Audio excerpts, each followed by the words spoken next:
Hello students, I hope you all are doing well. आज की class में हम नर्वस सिस्टम को पढ़ेंगे कि नर्वस सिस्टम हमारी बॉडी में क्या रोल प्ले करता है और इसकी क्या फंक्शंस वगैरह है। So let's begin. I am your online tutor Maruti Nandan Jha from modulus.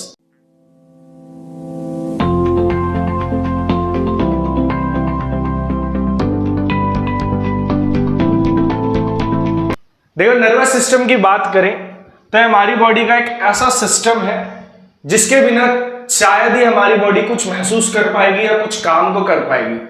जैसे मान लो कि आपको कोई चीज, कोई पिन चुभाता है या कोई आपको आगे पीछे से टच करता है तो आपको पता चल जाता है कि हाँ भाई, वो चीज मेरे को टच हुई है, मेरे को महसूस हुआ है।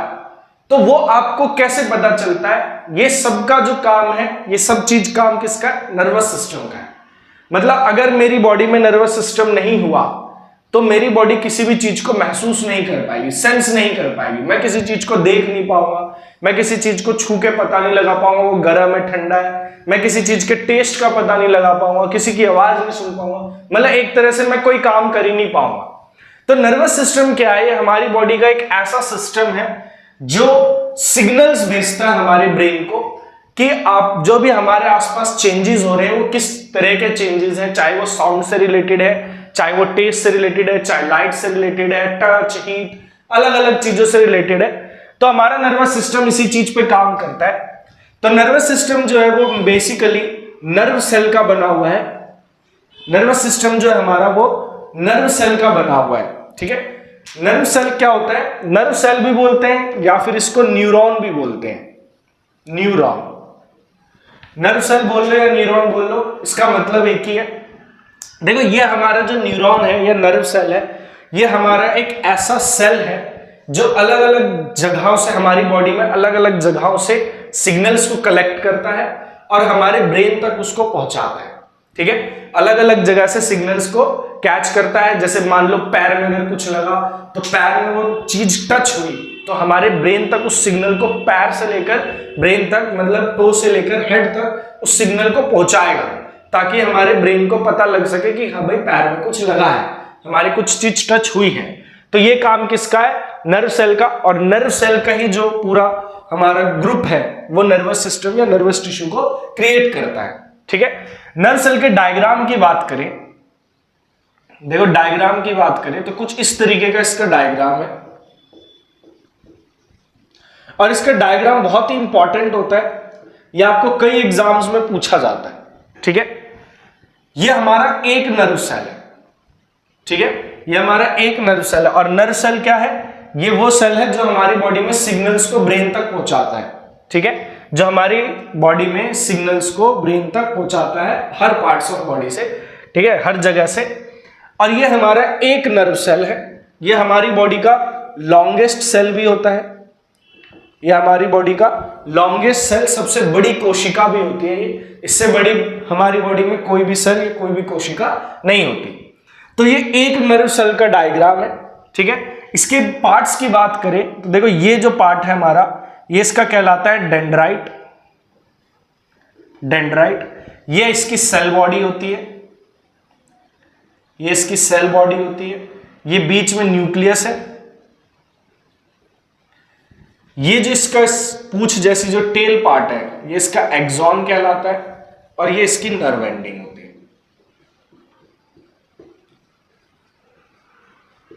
देखो, एक नर्व सेल में इतनी सारी चीजें आपको देखने को मिलती है। क्लियर? अब हम समझते हैं कि कैसे ये सिग्नल्स को कलेक्ट करके और ब्रेन तक पहुंचाने का इसका पूरा प्रोसीजर क्या रहता है। देखो, मान लो कि मेरे हाथ में कोई चीज टच हुई है, मतलब कुछ भी गर्म ठंडा कुछ भी मेरे हाथ में टच हुआ है, तो यहां पर टच हुआ। जैसे वो यहां पर टच होगा, क्योंकि स्किन मेरा जो है वो एक सेंसरी ऑर्गन है, तो वो उसको सेंस करेगा। स्किन क्या करेगा? सेंस करेगा। अगर कोई गर्म चीज टच हुई है तो उसको सेंस करके बताएगा भाई ये गर्म है, या ठंडी चीज टच हुई है तो उसको भी सेंस करके बताएगा। किसी का बस नॉर्मल टच भी हुआ तो वो भी सेंस कर लेगा। तो स्किन हमारा एक सेंसरी ऑर्गन है, वो सेंस करेगा। सेंस करके उस सिग्नल को अपने पास ले लेगा, स्टिमुलाई को डिटेक्ट करेगा और डिटेक्ट करके उस सिग्नल को किसको दे देगा? डेंड्राइट को दे देगा। ठीक है, सिग्नल्स कैच करने का काम रिसेप्टर्स का होता है। ठीक है। रिसेप्टर्स हमारी बॉडी में 5 तरीके के होते हैं, ये आपको एक क्लास में बताया था, जिसको नहीं पता है पिछली वीडियो जाके देख लेना। तो यहां पर देखो, जो भी सिग्नल्स हमारी कलेक्ट होती हैं वो डेंड्राइट के पास जाती है। यहीं पर हमारे पूरी बॉडी में हमारे नर्व सेल है, न्यूरॉन है, तो कहीं पर भी सिग्नल कोई भी चीज टच होता है तो हमारी बॉडी में डेंड्राइट को जाके पता लगता है। डेंड्राइट का काम क्या होता है, देखो डेंड्राइट जो होता है ना, वो जो भी सिग्नल हमें मिलता है उसको इलेक्ट्रिक सिग्नल की फॉर्म में कन्वर्ट करता है, इलेक्ट्रिक सिग्नल की फॉर्म में कन्वर्ट करता है। मतलब हमारी बॉडी में जो भी सिग्नल ट्रैवल करते हैं, कोई भी सिग्नल, चाहे हम किसी चीज को देख रहे हैं, महसूस कर रहे हैं, टच कर रहे हैं, स्वाद ले रहे हैं किसी चीज का, कोई भी सिग्नल हो गया, वह हमारे ब्रेन तक इलेक्ट्रिक की फॉर्म में जाता है, करंट की फॉर्म में जाता है। तो करंट उसको बनाता कौन है, डेंड्राइट बनाता है। डेंड्राइट को सिग्नल मिला, भाई ठंडी चीज यहां पर टच हुई है, जैसे ही यहां पर टच हुई ठंडी चीज, यहां पर डेंड्राइट ने तुरंत उसको डिटेक्ट किया और इलेक्ट्रिक के फॉर्म में आगे भेज दिया।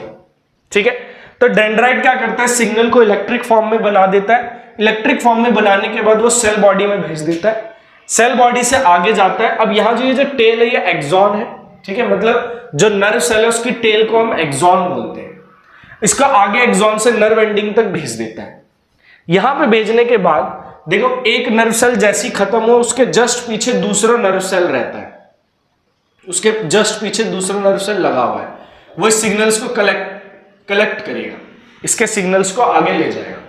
पर दिक्कत क्या होती है, देखो दो नर्व सेल के बीच में ना यहां गैप होता है, दो नर्व सेल के बीच में यहां गैप है। और आप सभी को पता होगा कि इलेक्ट्रिसिटी जो होती है वो एक कॉन्टिन्यूअस पाथ पे ट्रेवल करती है। मतलब अगर हमारे तार जुड़े हुए हैं तो इलेक्ट्रिसिटी आगे बढ़ती रहेगी, अगर कहीं भी तार में बीच में कट आ जाए, ब्रेक आ जाए सर्किट में, तो हमारा जो इलेक्ट्रिसिटी है वो रुक जाती है, करंट जो है वो रुक जाता है। सेम प्रोसीजर यहां भी होगा। डेंड्राइट ने इसको करंट की फॉर्म में बनाया था, इलेक्ट्रिक की सिग्नल के फॉर्म में बनाया, वो नर्व एंडिंग तक पहुंचा। नर्व एंडिंग में पहुंचने के बाद अब ये दूसरे सेल तक जाएगा, दूसरे नर्व सेल तक जाएगा, पर बीच में क्योंकि गैप होता है इलेक्ट्रिक फॉर्म में नहीं जा पाता। ये जो बीच में गैप होता है, इस गैप को हम बोलते हैं साइनेप्स। ये जो बीच में गैप होता है, दो नर्व सेल के बीच का जो गैप होता है, इस गैप को हम बोलते हैं साइनेप्स। अब दो, एक जहां पे खत्म हो रहा है और दूसरा जहां पे शुरू हो रहा है, इनके बीच में गैप है, तो करंट की फॉर्म में तो जा नहीं सकता। तो नर्व एंडिंग का काम क्या होता है, इसका काम होता है इलेक्ट्रिक सिग्नल को केमिकल सिग्नल में कन्वर्ट कर देना, इलेक्ट्रिक सिग्नल को केमिकल सिग्नल में कन्वर्ट कर देना। ठीक है, नर्व एंडिंग क्या करती है, इलेक्ट्रिक सिग्नल को केमिकल सिग्नल में कन्वर्ट कर देती है। अब केमिकल तो उसको तो किसी पाथ की जरूरत है नहीं, वो तो ट्रैवल कर लेगा आप वहां पे। तो यहां पर केमिकल के फॉर्म में ये क्या करता है, आगे ट्रैवल करता है केमिकल की फॉर्म में। केमिकल की फॉर्म में डेंड्राइट तक पहुंचता है, फिर डेंड्राइट उसको वापस क्या करता है, इलेक्ट्रिक की फॉर्म में कन्वर्ट कर देता है, और फिर वो आगे जाता है। और ये प्रोसीजर चलता रहता है जब तक हमारा जो सिग्नल है वो ब्रेन तक ना पहुंच जाए, ब्रेन उसको डिकोड कर लेता है। क्लियर है? और फिर डिकोड करने के बाद ब्रेन उस हिसाब से मूवमेंट बताता है। मूवमेंट मतलब जैसे भी मान लो अगर कोई गर्म चीज टच हो गई तो ब्रेन वहां से ऑर्डर भेजेगा मसल्स को, वहां की मसल्स को, कि भाई अपना हाथ पीछे हटा लो, वो चीज गर्म है, हमने वहां पे हमारे लिए डेंजर है, वो चीज हमें हर्ट हो सकता है, जल सकता है हमारा। तो ब्रेन वहां से सिग्नल भेजेगा मसल्स को, हमारी फिर हैंड की मसल्स उसको पीछे खींच लेंगे। तो इस हिसाब से ये पूरा सिग्नल हमारा चलता रहता है। तो यहां पर हमें नर्व टिश्यू के बारे में पढ़ना था, नर्व सेल के बारे में पढ़ना था। तो नर्व सेल में जो हमने पढ़ा कि नर्व सेल जो होता है ये हमारी पूरी बॉडी में सिग्नल्स को ब्रेन तक पहुंचाता है। सिग्नल्स कैच कौन करता है, डेंड्राइट करता है। डेंड्राइट सिग्नल्स को किस फॉर्म में ट्रैवल करवाता है, इलेक्ट्रिसिटी की फॉर्म में ट्रैवल करवाता है। इलेक्ट्रिक सिग्नल आगे जाता है सेल बॉडी में, सेल बॉडी से एक्सॉन में, एक्सॉन से नर्व एंडिंग में, नर्व एंडिंग से दूसरे सेल तक पहुंचना होता है, बीच का गैप होता है, गैप को हम बोलते हैं साइनेप्स। गैप में इलेक्ट्रिक सिग्नल ट्रैवल नहीं कर सकता, इसीलिए नर्व एंडिंग उस इलेक्ट्रिक सिग्नल को केमिकल सिग्नल में चेंज कर देता है ताकि आगे ट्रैवल हो सके। ठीक है, और इस हिसाब से प्रोसीजर चलता रहता है, ब्रेन तक सिग्नल पहुंच जाता है। क्लियर? तो यही हमारा नर्वस सिस्टम है। इसका डायग्राम आपको बहुत अच्छे से आना चाहिए। डायग्राम के बारे में भी आपसे पूछ सकते हैं, ये हमारा लॉन्गेस्ट सेल है, ये भी पूछ सकते हैं। तो ये सब आपको याद रखना है और आई होप कि सभी को ये समझ आया होगा। इसी तरीके से और कंटेंट को देखने के लिए बने रहिए हमारे चैनल पे। मिलते हैं हम अपनी नेक्स्ट क्लास में।